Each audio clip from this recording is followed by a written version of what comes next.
Chapter 4. My Brother the Bird. We live near Central Park.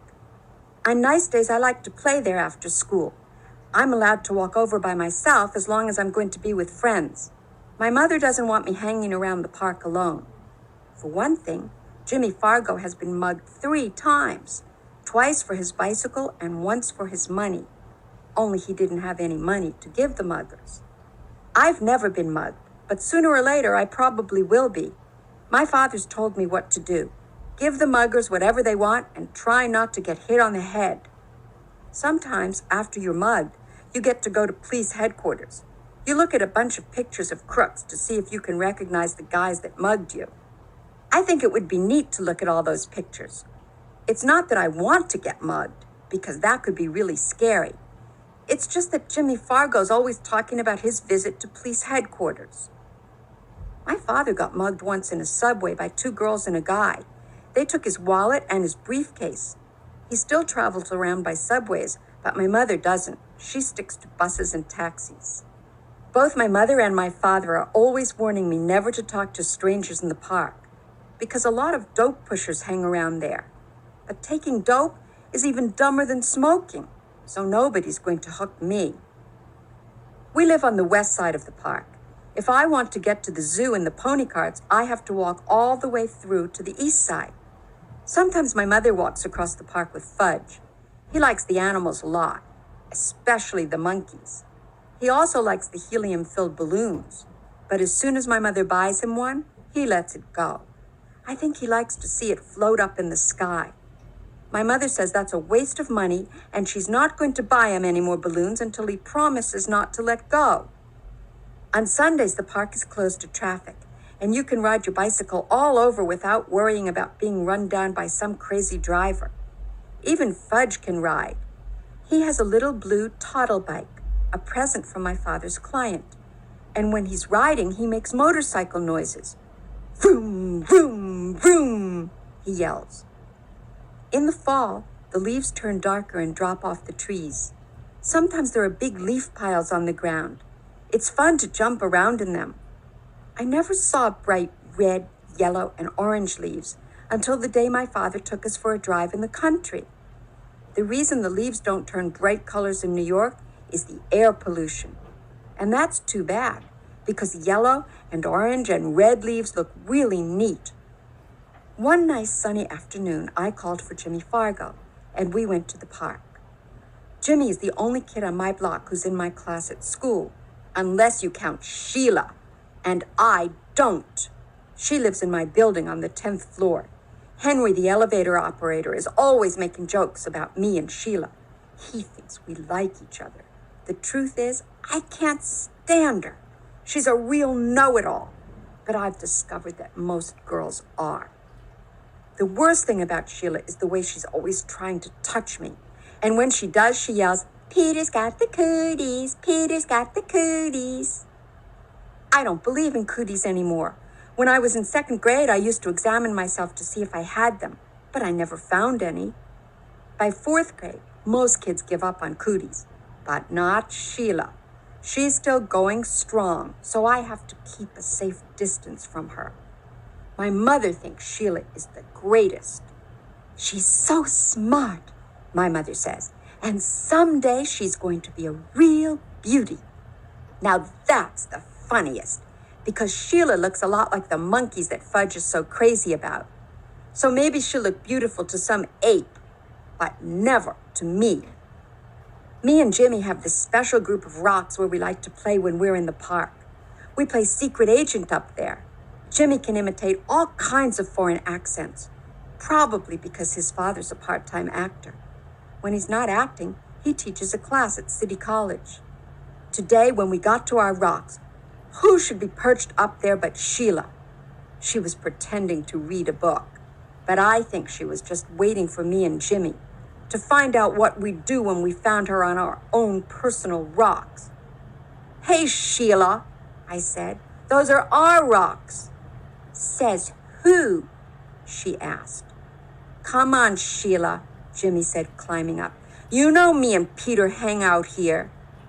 "Too bad for you," Sheila said. "Oh, Sheila," I shouted, "go and find yourself another rock." "I like this one," she said, as if she owned the park. "So why don't you two go find another rock?" Just then, who should come tearing down the path but Fudge?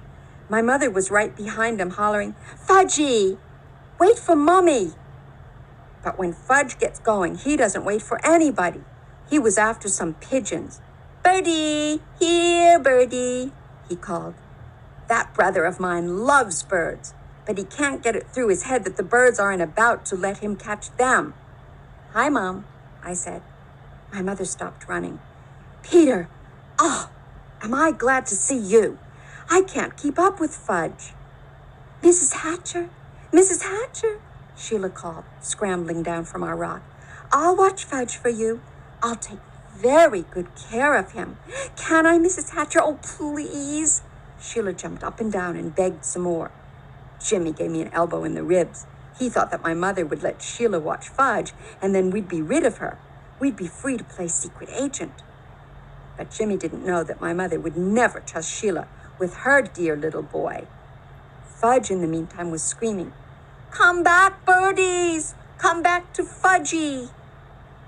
Then my mother did a strange thing. She checked her watch and said, "You know, I do have to run back to the apartment. I forgot to turn on the oven. Do you really think you could keep an eye on Fudge for just 10 minutes? "Of course I can, Mrs. Hatcher," Sheila said. "I know all about babysitting for my sister." Sheila's sister Libby is in 7th grade. She's about as beautiful as Sheila. The only difference is she's bigger. My mother hesitated. "I don't know," she said. "I've never left Fudge before." She looked at me. "Peter?" "What?" "Will you and Jimmy help Sheila watch Fudge while I run home for a minute?" "Oh, Mom, do we have to?" "Please, Peter, I'll be right back. I'll feel better if all 3 of you are watching him." "What do you say?" I asked Jimmy. "Sure," he answered. "Why not?" "But I'm in charge of Fudgy, aren't I?" Sheila asked my mother. "Well, I guess so," my mother said to Sheila. "You probably do know more about babysitting. Why don't you all take Fudge over to the playground? Then I'll know where to find you." "Swell, Mrs. Hatcher," Sheila said. "Don't you worry. Fudgy will be just fine." My mother turned to Fudge. "Now you be a good boy for 10 minutes. Mommy will be right back, okay?" "Good boy," Fudge said. "Good, good, good." As soon as my mother was gone, Fudge took off. "Can't catch me," he hollered. "Can't catch Fudgy." "Go get him, Sheila," I said. "You were in charge, remember?" Me and Jimmy horsed around while Sheila ran after Fudge. When she caught him, we decided we'd better go to the playground like my mother said. It was a lot easier to keep an eye on him in a smaller place. Anyway, Fudge likes to climb on the jungle gym, and that way he can't get lost. As soon as we got to the playground, Sheila started chasing me. "Peter's got the cooties, Peter's got the cooties," she yelled. "Cut that out," I said. So she chased Jimmy. "Jimmy's got the cooties, Jimmy's got the cooties." Me and Jimmy decided to fight back. So what if she's a girl? She started it. We grabbed her by the arms. She squirmed and tried to get away from us, but we wouldn't let go. We hollered really loud, "Sheila's got the cooties, Sheila's got the cooties." All 3 of us were so busy fooling around that we didn't notice Fudge up on the jungle gym until he called, "Pita, Pita." That's how he says my name. "What?" I asked. "See? See?" Fudge flapped his arms around. "Fudgy's a birdie! Fudgy's a birdie! Fly, birdie, fly!" That crazy kid, I thought, running to the jungle gym with Jimmy and Sheila right behind me. But it was too late. Fudge already found out he didn't have wings. He fell to the ground. He was screaming and crying, and his face was a mess of blood. I couldn't even tell where the blood was coming from at first. Then Jimmy handed me his handkerchief. I don't know how clean it was, but it was better than nothing. I mopped some blood off Fudge's face. Sheila cried, It wasn't my fault, honest, it wasn't. Oh, shut up, I told her. He's really a mess, Jimmy said, inspecting Fudge, and his teeth are gone too. What are you talking about? I asked Jimmy. Look in his mouth, Jimmy said. Now, while he's screaming, see? He's got a big space where he used to have his front teeth. Oh no, Sheila screamed. He's right. Fudgy's teeth are gone. Fudge stopped crying for a minute. All gone? He asked. Open your mouth wide, I said. He did, and I looked in. It was true. His top 2 front teeth were missing. My mother's going to kill you, Sheila, I said. Was I glad I wasn't left in charge of my brother? Sheila cried louder. But it was an accident. He did it himself. Himself. You better find his teeth, I said. Where should I look? Sheila asked. On the ground, stupid. Sheila crawled around looking for Fudge's teeth while I tried to clean him up some more. See? Fudge said, showing me all his wounds. Boo-boo here. And here. More boo-boo here. His knees and elbows were all scraped up. I'm going to get your mother, Jimmy hollered, running out of the playground. Good idea, I called. I just can't find them, Sheila said. Well, keep looking, I yelled. Honestly, Peter, there aren't any teeth here. All gone?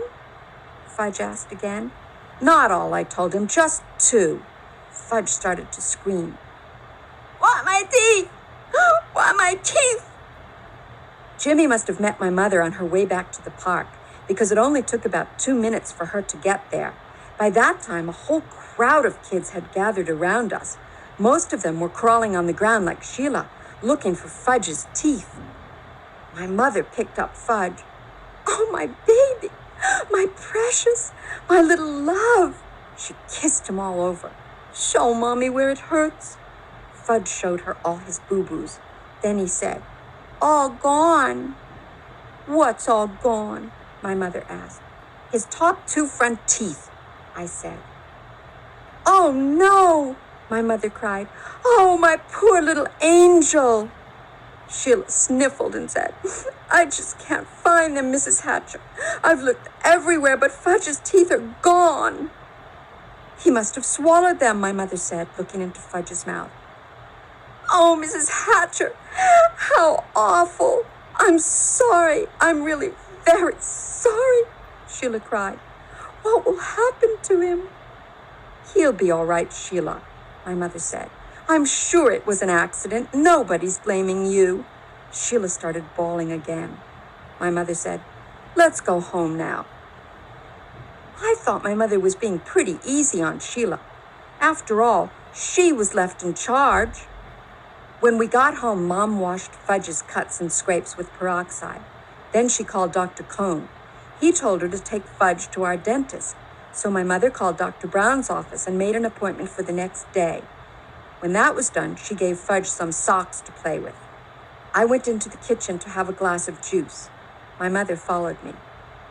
Peter Warren Hatcher, she said, I'm sorry that I can't trust you for just 10 minutes. Me? I asked. Trust me? What's this got to do with me? My mother raised her voice. I left your brother with you for 10 minutes and just look at what happened. I'm disgusted with you. It was Sheila's fault, I said. You said Sheila was in charge, so how come you're mad at me and not at Sheila? I just am, my mother shouted. I ran to my room and slammed the door. I watched Dribble walk around on his favorite rock. My mother's the meanest mother in the whole world, I told my turtle. She loves Fudge more than me. She doesn't even love me anymore. She doesn't even like me. Maybe I'm not her real son. Maybe somebody left me in a basket on her doorstep. My real mother's probably a beautiful princess.